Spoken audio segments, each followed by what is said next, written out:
Bonjour à tous et à toutes, je suis Jennifer Padjemi, bienvenue dans ce nouvel épisode de Miroir Miroir. Je sais pas vous, mais j'ai remarqué que tous les ans, à chaque fois que j'entendais parler de régime, c'était souvent autour des fêtes de fin d'année, ou comme nouvelle résolution, ou bien juste avant les vacances d'été. Moi-même, je ne compte plus les fois où je me suis dit que j'allais faire attention, entre guillemets, parce qu'un matin, j'ai eu du mal à fermer mon jean préféré, et je trouvais que cette fameuse robe me moulait bien plus que d'habitude. Et là, c'est la guerre contre le moindre gras et toutes les sucreries. Alors oui, ces kilos sont perdus assez rapidement, mais ils reviennent toujours et parfois encore plus. Le problème, ce n'est pas moi, ce n'est pas vous, c'est bien les régimes. Un terme qui est totalement intégré dans notre vocabulaire et dans notre société.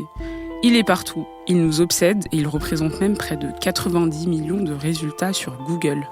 Un marché juteux orienté vers les femmes principalement, qui alimente la presse magazine dite féminine depuis des décennies et qui fait grandement profiter des médecins à l'éthique douteuse sur le dos de millions de personnes qui souffrent et espèrent changer de vie grâce à quelques kilos en moins.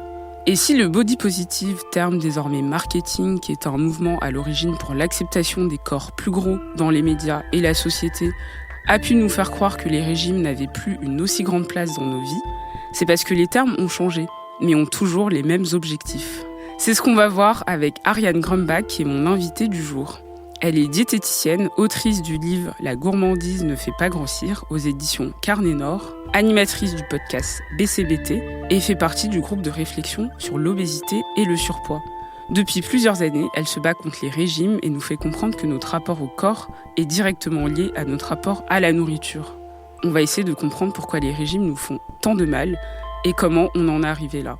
Qui sont les responsables de tout ça, mais surtout, comment arriver à faire la paix avec son assiette une bonne fois pour toutes.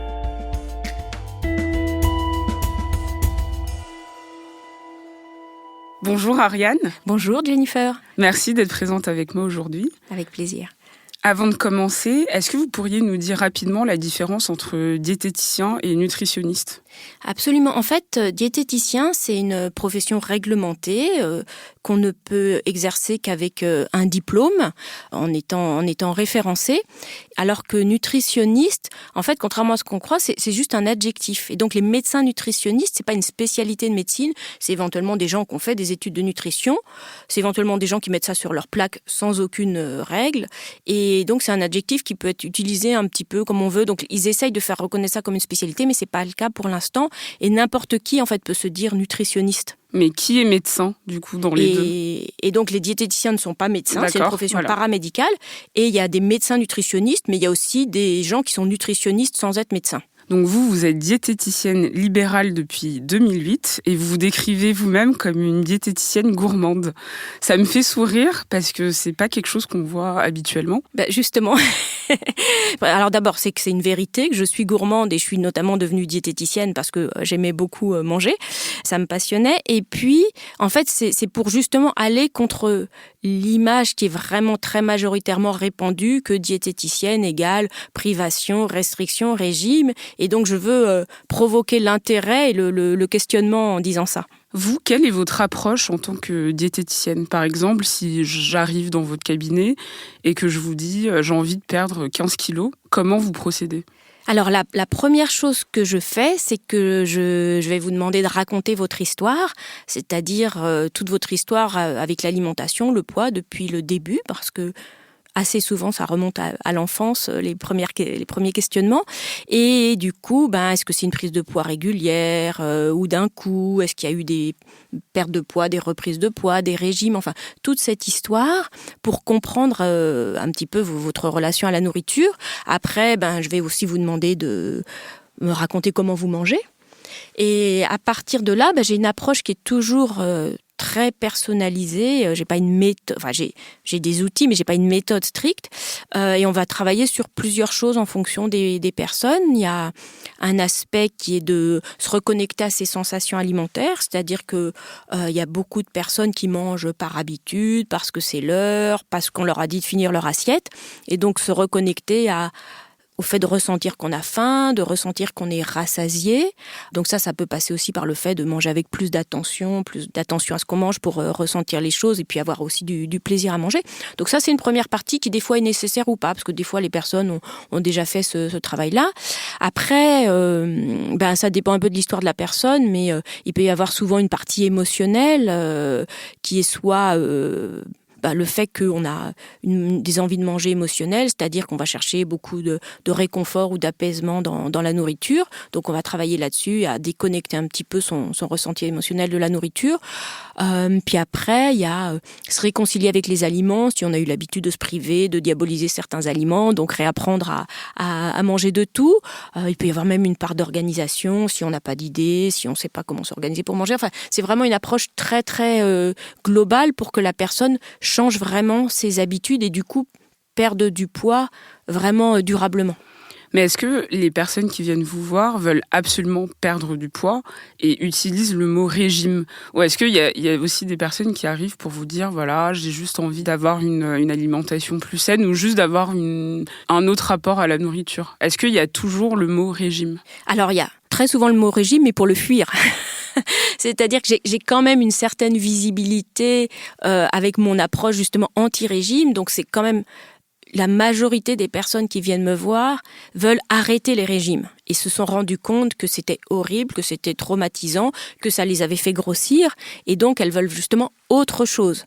Alors des fois cette autre chose leur fait peur aussi parce que c'est une certaine liberté en fait de s'écouter, de manger ce qu'on veut, mais c'est ça que je leur propose. Alors pour la majorité, il y a au départ quand même une envie de perdre du poids, mais c'est souvent quand même assez couplé avec une envie d'avoir une relation apaisée à la nourriture.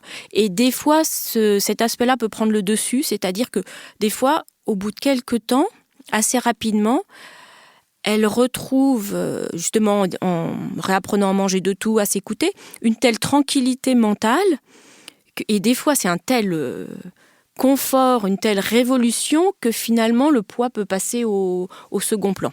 Il peut y avoir des personnes qui viennent juste pour ça, effectivement, juste pour apaiser ça, sans préoccupation de poids, ou en disant le poids, on verra bien. Peut-être ça sera un résultat en plus, mais c'est pas ça l'important. Donc le terme de régime alimentaire au sens propre de restriction a été popularisé par Lulu Hunt-Peters qui, en 1918, invitait ses lectrices à compter les calories, à raison de 1200 par jour.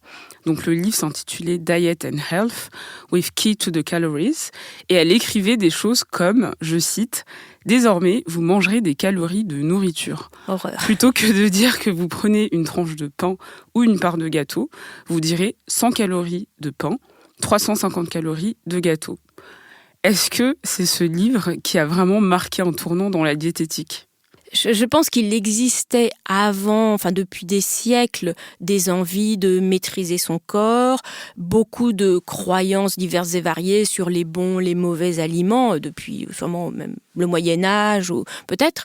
Mais cette idée de calories, elle est venue avec une approche en fait beaucoup plus scientifique de connaissance de l'énergie et de ce que pouvaient apporter en termes nutritionnels et en termes de calcul énergétique les aliments. Donc ça, c'est vraiment un changement parce que du coup, ça a rendu les choses encore plus obsessionnelles. Parce qu'avant, quand même, on se disait peut-être il y a des bonnes et des mauvaises choses. Là, on s'est mis à tout compter. Et ce qui occupe la tête en permanence, en fait, et à apprendre par cœur des calories. Et c'est terrible parce que moi, je vois des personnes qui, des fois, ont tellement intégré ça que c'est automatique. C'est un réflexe, en fait, face à un aliment, de savoir combien de calories ça représente.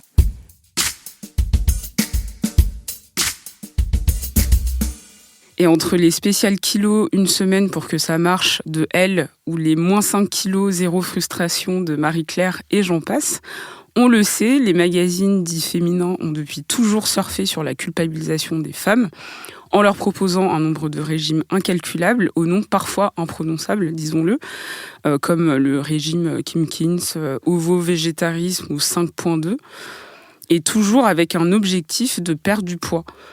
Comment vous interprétez-vous cette injonction à maigrir sans arrêt ? Je crois que, à toute époque, mais probablement c'est beaucoup plus prégnant depuis le milieu du XXe siècle, il y a un standard de beauté qui est défini, qui dit belle égale mince.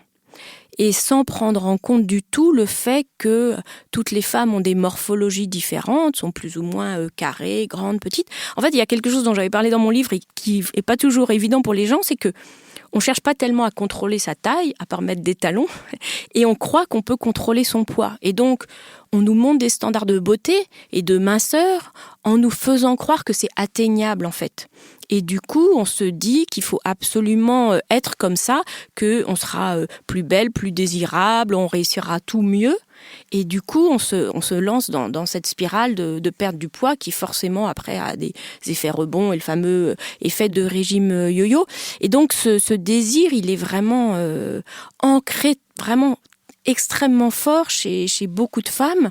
Et du coup, c'est une quête, mais qui est permanente et qui peut prendre toute la vie. Justement, Nadia Adam le rappelait dans un article publié sur Slate, avec un titre on ne peut plus évocateur, « Hey, elle, glamour, Grazia, et si vous nous lâchiez le cul, et le ventre, et les cuisses, et les bras ?» Et elle disait que la rédactrice en chef adjointe de Femme Actuelle expliquait au JT de France 2 en 2015, je cite, « On sait que naturellement, les sujets minceurs font 5% à 10% de ventes en plus. Et quand on a sorti ça de pub télé, les ventes grimpent à plus de 25% ou plus de 30%. » Qu'est-ce que ça veut dire pour vous, ça ? Je crois que tout est dit, c'est un business. C'est-à-dire que je parlais effectivement de ce désir vraiment profond d'être mince et du coup, le marché surfe là-dessus. C'est-à-dire que les magazines féminins qui en rajoutent avec tous les régimes que vous avez cités et aussi toutes les crèmes, les potions pour maigrir, tous les régimes minceurs parce que on est toujours persuadé que c'est atteignable. Et moi, j'en veux vraiment aux magazines féminins de véhiculer ça mais justement, ils le font parce que ça marche et parce qu'ils ont aussi des budgets de marques qui vont aussi promouvoir ça. Donc, c'est sans fin. Moi, je crois qu'il faut se rebeller, c'est-à-dire que, moi, je cite des fois Coluche qui disait, si les gens n'achetaient pas, ça se vendrait pas. Donc, on peut peut-être boycotter certains magazines. C'est vrai que les magazines féminins sont responsables de tout ça, mais pas que, sachant que la plupart de ces régimes, de Ducamp à Atkins en passant par Grahams, sont souvent inventés et popularisés par des médecins. Donc ils deviennent des sortes de célébrités qui vantent partout leurs secrets miracles pour perdre du poids. Et on se demande finalement qui croire et à qui profitent vraiment les régimes. Les régimes, ils profitent, je dirais, à tous les acteurs du marché, c'est-à-dire que ces fameux médecins, ils sont devenus très riches, c'est devenu des entreprises, c'est même ce qu'on leur a reproché à certains, c'est-à-dire de faire plus des affaires que de la médecine. Donc c'est clair que ça leur profite beaucoup, ça profite aux magazines, ça profite aux marques de mode, ça profite à la parapharmacie, ça profite vraiment à tout le monde. C'est un truc bizarre qui se passe dans la tête des personnes qui se mettent à ces régimes, parce que au fil des régimes, on perd confiance en soi en se disant pourquoi j'y arrive pas. Mais en même temps, il y a une espèce d'effort de volonté de se dire la prochaine fois ça va marcher. Et celui-là, je sens qu'il est mieux et ils sont très bien packagés, donc on y croit. Et donc comme on est dans cette espèce, mais comme je disais, de désir, mais vraiment absolu de perdre du poids, c'est tellement bien présenté qu'on se dit ah oui non mais là je vois c'est simple, je vais y arriver cette fois et on y met beaucoup de volonté, sauf qu'on y met de la volonté forcément qui peut durer qu'un temps parce qu'on peut pas être dans le contrôle permanent. Donc à chaque fois il y a ce nouveau rêve. 2 secondes pour dire que Pierre Ducamp a été radié de l'ordre des médecins en 2014 et que son régime est très décrié depuis le début chez beaucoup de professionnels de santé, mais toujours aussi populaire sur Internet, chez les gens. En tout cas, ça a baissé. J'ai l'impression que ça a baissé parce qu'il y a eu tellement... ce régime-là en particulier, il a été extrêmement suivi par beaucoup d'hommes aussi, mais du coup, il y a quand même un historique, c'est-à-dire que les gens voient autour d'eux toutes les personnes qui ont repris du poids. Il y a des personnes qui ont eu aussi des gros problèmes de santé avec ce régime. Donc j'ai l'impression qu'il a un petit peu moins d'influence. Alors ceci dit, comme c'est un business, il y a quand même plein de gens qui continuent à manger du son d'avoine. Et il a même un site internet qui serait comme n'importe quelle marque qu'on trouve sur le marché. Les personnes qui entament un régime drastique sont souvent enclins à souffrir de troubles alimentaires par la suite. Donc 1,5% des filles entre 15 et 35 ans le sont, dont 10% dans les cas les plus graves en meurent. Et en France, ce sont 8 millions de personnes au total qui sont concernées par les troubles alimentaires. Donc si je ne me trompe pas, les chiffres paraissent assez clairs. Donc pourquoi on continue à nous imposer ça ? C'est terrible, c'est-à-dire qu'il y a effectivement beaucoup de messages, des études qui montrent que ça ne marche pas, mais je crois que on est trop imprégné, même si les personnes disent mais non, moi je lis pas les magazines féminins, je regarde pas la télé, etc. Mais je pense qu'il y a une imprégnation, il y a des chercheurs qui ont montré ça. On est imprégné par ce modèle de minceur.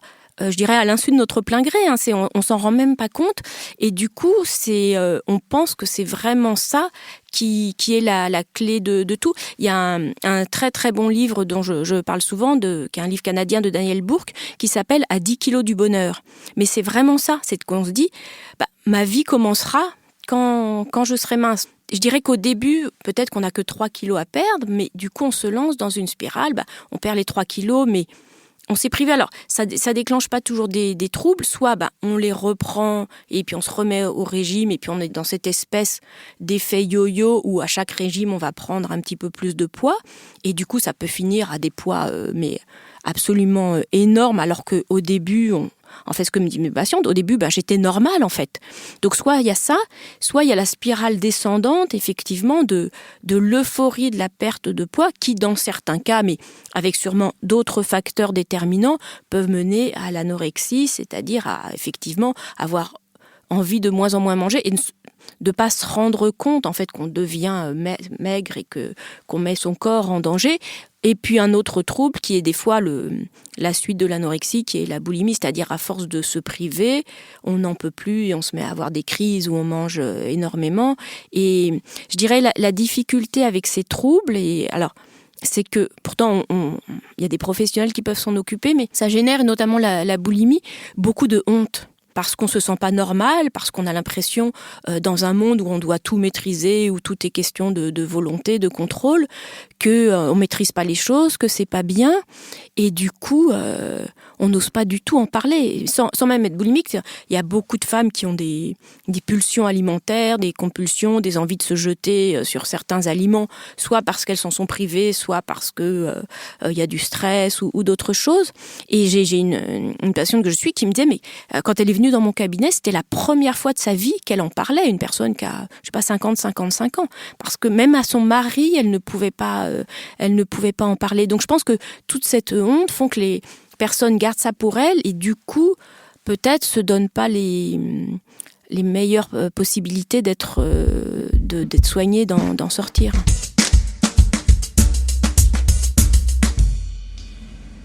Il y a un facteur psychologique à prendre en compte dans ces troubles alimentaires, etc. Il y a un facteur psychologique essentiel. C'est d'ailleurs un truc terrible, c'est que les études de diététique n'ont absolument pas de psychologie. Moi, j'ai fait beaucoup de formations après parce que bien sûr qu'il y a une part psychologique importante qui est soit dans la relation aux aliments, et c'est une des conséquences des régimes, c'est vraiment de diaboliser certains aliments, de dire qu'ils sont mauvais, qu'ils font grossir, etc. Et du coup, on est dans un système de privation-craquage, c'est-à-dire que plus on se prive, plus on a envie d'un aliment et on finit par craquer. Donc il y a toute cette part alimentaire et ce que je disais tout à l'heure, de petit à petit se réconcilier avec les aliments. Et puis il peut y avoir une part émotionnelle avec des degrés de gravité diverses qui peuvent avoir des origines dans l'enfance. Dans l'enfance, la construction d'une relation à la nourriture où ça va pas, je te donne un bonbon ou un gâteau. Et donc, qui construit ce lien, ça va pas, je mange, ou des choses beaucoup plus lourdes, des traumatismes qui peuvent effectivement faire qu'on va aller chercher un refuge dans la nourriture pour s'apaiser, pour anesthésier des émotions, pour se remplir, pour se mettre dans une espèce de bulle où on veut plus penser. Donc, il y a vraiment toutes sortes de situations, mais qui effectivement mettent en jeu des aspects psychologiques de la personne. On l'a déjà tous et toutes entendu, Weight Watchers, c'est l'une des organisations les plus connues qui a instauré le régime alimentaire comme mode de vie avec un système de points. est donc créé aux États-Unis en 1963 avec des ambassadeurs très connus comme Oprah Winfrey, DJ Khaled, Robbie Williams ou en France des personnalités comme Amel Bent ou Hélène Ségara. Et cette année, ils ont lancé Kurbo, une application pour maigrir dédiée aux enfants de 8 à 17 ans. Donc ça a été un tollé un peu partout dans le monde avec une pétition qui a recueilli près de 115 000 signatures, mais elle est toujours active. Est-ce que s'attaquer aux plus jeunes est une manière de les rendre accros au régime plus rapidement et plus facilement ? Exactement, c'est terrible. C'est-à-dire que cette notion de contrôle de l'alimentation, alors je comprends, ils ont énormément de moyens, Weight Watchers, et c'est vrai que aux États-Unis, il y a quand même beaucoup de problèmes de surpoids et d'obésité sur les enfants. Donc je pense qu'ils veulent attaquer ça. Je crois pas que ce soit la bonne façon d'attaquer, de rentrer dans ce que je disais tout à l'heure, c'est-à-dire du contrôle mental. C'est pas un contrôle par les calories, c'est ça qu'ils ont inventé et qui sans doute a été leur succès, c'est qu'on compte plus les calories, on compte des points. Donc c'est un petit peu plus simple, mais c'est pas vraiment différent. Et il y a des gens qui deviennent obsessionnels des points. Il y a une personne qui me racontait que des années après, elle se rappelait qu'une part de galette des rois, c'était 12 points. Donc autant dire qu'elle a du mal à manger la galette avec uniquement du plaisir. Et puis le problème, c'est aussi les ambassadeurs qui sont très connus. Enfin, par exemple, quand on voit une Oprah Winfrey qui a une influence énorme, qui a participé pendant de nombreuses années à ça et à faire un peu la promotion de cette marque. Enfin, c'est horrible sur l'impact en fait que ça peut avoir sur des gens qui consomment. Je pense qu'il y a deux choses là-dedans. Enfin, soyons clairs qu'il doit y avoir un intérêt financier, qu'elle a dû être très très très bien payée. Et par ailleurs, il y a le testimonial. Regardez, pour moi, ça a marché. C'est-à-dire que si on se situe dans le court terme, effectivement, Oprah Winfrey a fait Weight Watchers. Je pense que c'est probablement vrai. Et elle a perdu du poids qu'elle a probablement, me semble-t-il, repris. Du coup, ils sont passés à une autre ambassadrice, probablement. C'est-à-dire qu'il y a toujours, je pense que ce qui marche beaucoup dans le monde d'aujourd'hui, et donc d'ailleurs, merci des fois de faire appel à des professionnels, parce que ce qui marche beaucoup aujourd'hui, c'est les témoignages, puisqu'on est quand même dans un monde de l'émotionnel, et du coup, pouvoir s'identifier à quelqu'un, pouvoir se dire « Ah, j'ai vécu la même chose, il se passe la même chose pour moi, donc si ça a marché pour elle, ça va marcher pour moi », c'est quelque chose qui est beaucoup dans l'air du temps. Et donc, effectivement, plus la personne est connue et a une aura, plus ça va motiver des personnes. Et en parlant des jeunes, donc Florence Fortuné écrivait dans la newsletter Les Petites Glows que sa mère l'avait emmenée chez la diététicienne pour la première fois à 8 ans et que c'est à partir de là que ses problèmes ont commencé. Elle écrit, je cite, « Après avoir rencontré plusieurs médecins, essayé toutes les activités sportives inimaginables et plusieurs régimes infructueux, j'ai finalement commencé Weight Watchers à 16 ans. J'étais grosse pour mon âge, très grosse. Mon corps dérangeait les adultes comme mes camarades de classe.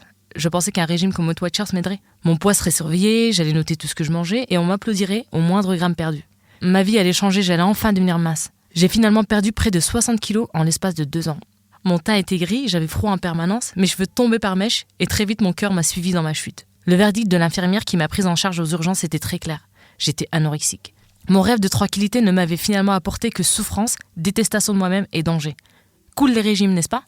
D'après ce que vous venez d'entendre, que diriez-vous aux parents comme la mère de Florence qui désirent mettre leur enfant au régime dès le plus jeune âge, mais ne se rendent pas forcément compte du revers de la médaille ?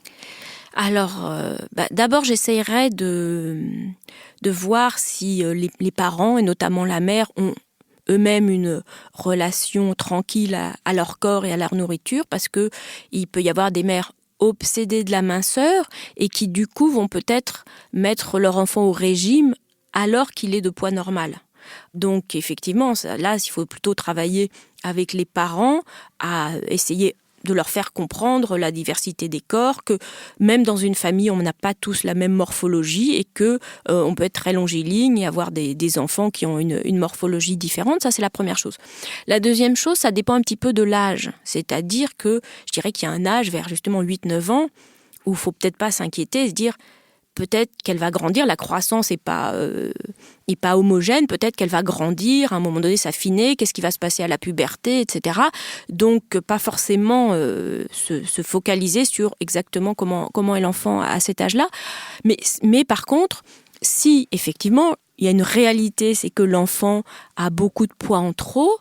Il ne faut jamais mettre au régime, parce que ça, c'est vraiment le début d'une spirale. Et ça, c'est vraiment reconnu que si on prive un enfant, il trouve toujours un moyen de manger en cachette, que ce soit chez les copains, la grand-mère, etc. Donc il ne faut jamais priver un enfant. Ça peut vraiment avoir des conséquences horribles, surtout quand on est dans une famille où il y a plusieurs enfants et qu'il y en a un qu'on prive.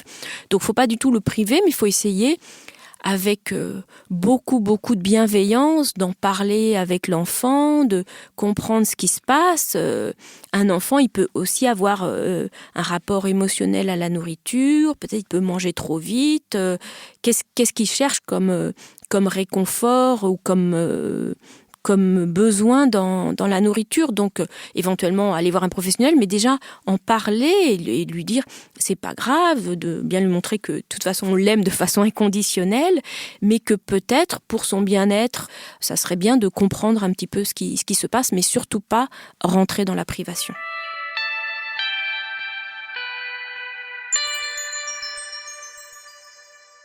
Ce qui est drôle aujourd'hui, alors pas vraiment drôle, mais on peut voir que le vocabulaire a changé. On ne parle plus de régime, mais de reprofiler son corps, de détox, de manger sain dans un corps sain, rester fit, du jeûne intermittent. Et plus généralement d'un mode de vie sain qui pullule sur les réseaux sociaux, notamment sur Instagram. Et il y a encore 82% des Françaises qui font attention à leur ligne, entre guillemets. Donc, même si on éradique ce mot, on peut facilement le contourner. Et je me demande comment on fait pour complètement changer le paradigme et ne plus voir la nourriture comme un ennemi.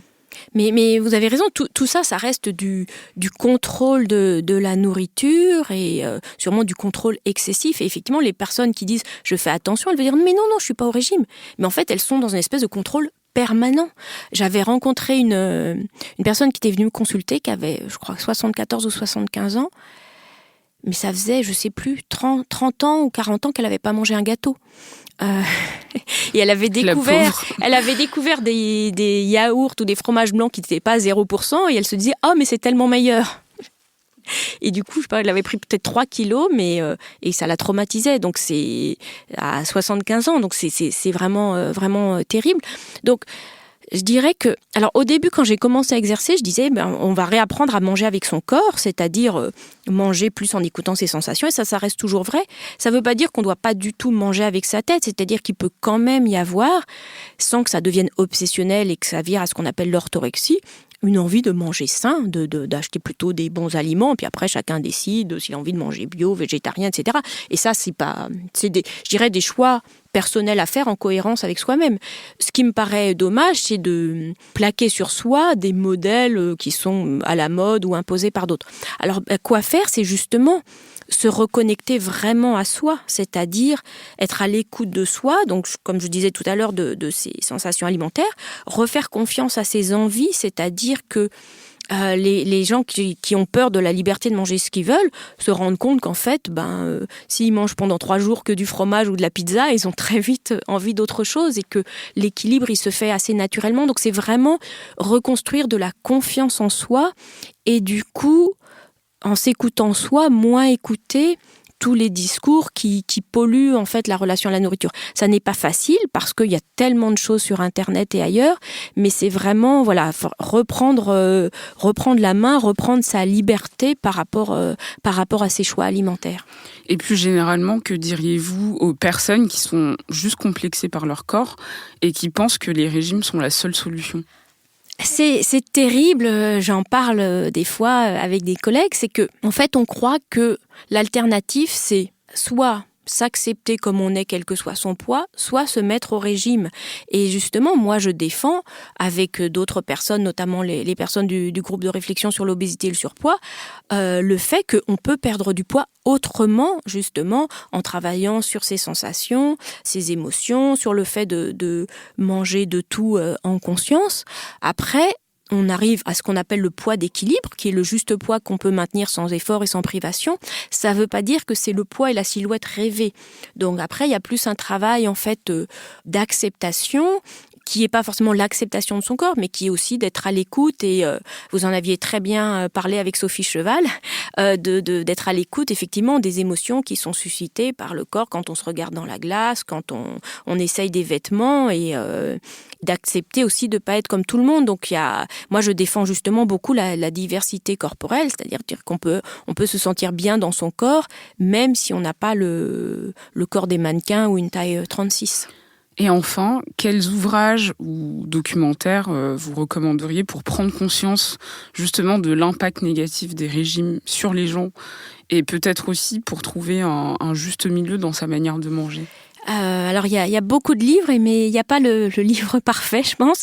Il y a un livre de Gérard Apfeldorfer, je pense, qui aborde énormément de sujets et qui vient de rééditer. Alors, ça s'appelait « Maigrir, c'est dans la tête » et maintenant, il est ressorti cette année. Alors, je ne suis pas tout à fait d'accord avec le titre. « Maigrir, c'est simple et dans la tête ». Alors, moi, je ne crois pas que ce soit vraiment si simple que ça, mais c'est un très bon livre, très complet, et je pense qu'il a complètement revu, parce que je pense que des choses qu'il avait écrites peut-être il y a une quinzaine d'années sont plus vraiment tout à fait d'actualité dans ses convictions, donc je crois qu'il a été vraiment revu, et ça, c'est vraiment un livre qui aborde beaucoup de choses de la relation à la nourriture.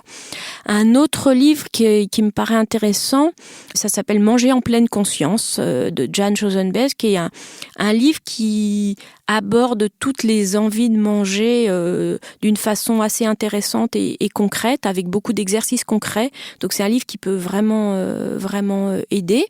Évidemment, il y a Beauté fatale de Mona Chollet pour comprendre un petit peu tous les dictats de beauté. Il y a le livre dont je parlais, à 10 kilos du bonheur de Danielle Bourque, qui est un livre canadien. Je pense qu'on peut le trouver sur Internet parce qu'elle analyse vraiment à la fois toute l'histoire de la minceur et pourquoi ces dictats se sont installés, et puis comment on peut faire un petit peu autrement. C'est vraiment un super livre.